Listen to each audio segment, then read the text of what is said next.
Welcome back to the deep dive. Today we're jumping straight into some really dense but powerful devotional material. Yeah.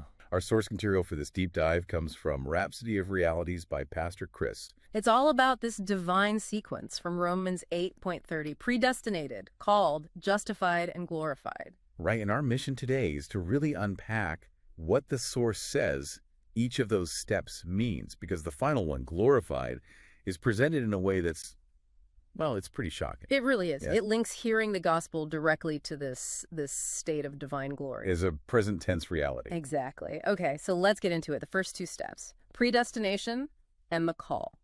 The source here defines predestination in I think, a very accessible way. It says it's done through the gospel. Which basically means if you've heard the gospel, you were predestinated for that moment, for that opportunity. So that leads right into the call then. It does. The call is in the gospel. The source connects it to the Great Commission, the command to preach to every nation. So the call is universal, but it's activated when you hear it.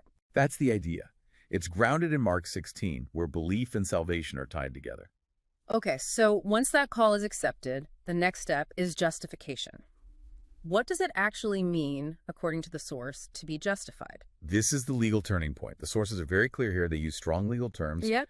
To be justified is to be acquitted. Acquitted, so declared not guilty. Exactly. It's an immediate change in your standing. And what are the results of that? What are the benefits of being, declared not guilty? Well, there are two huge outcomes they highlight.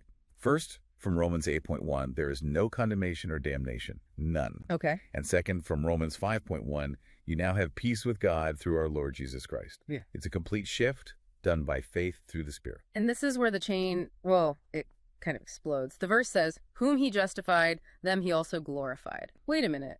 We almost always think of glorification as a future event, like the resurrection.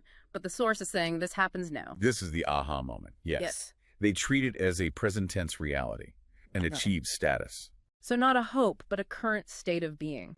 Right. The believer is, and this is a quote, endowed with and adorned in divine glory right now. Wow.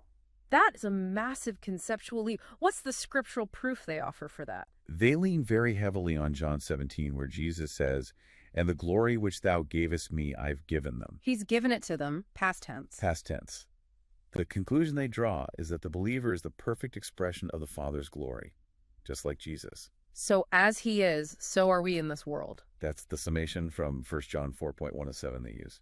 Yes. Okay, that's a huge spiritual identity. But how does the source connect that to, tangible physical outcomes?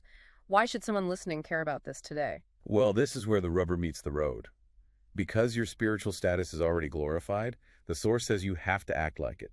You should therefore actively refuse to be sick or poor or weak. Your consciousness of that status is the mechanism to override limitations. That's it. It all comes down to consciousness and declaration. So you have to say it, you have to believe it. They're very explicit. The believer should regularly declare, I'm glorified, therefore I will not allow sickness or disease in my body. So the whole chain, predestinated, called justified, glorified, it isn't just about your soul, it's about your health, your prosperity right now. The entire four-step chain is linked directly to the tangible condition of the believer in the present world. So a final thought for you to take away from this. If your spiritual status is already glorified, if you are, right now, the effulgence of God's glory, how does that change your approach to every single limitation you might face tomorrow? What does that refusal to be weak look like in practice?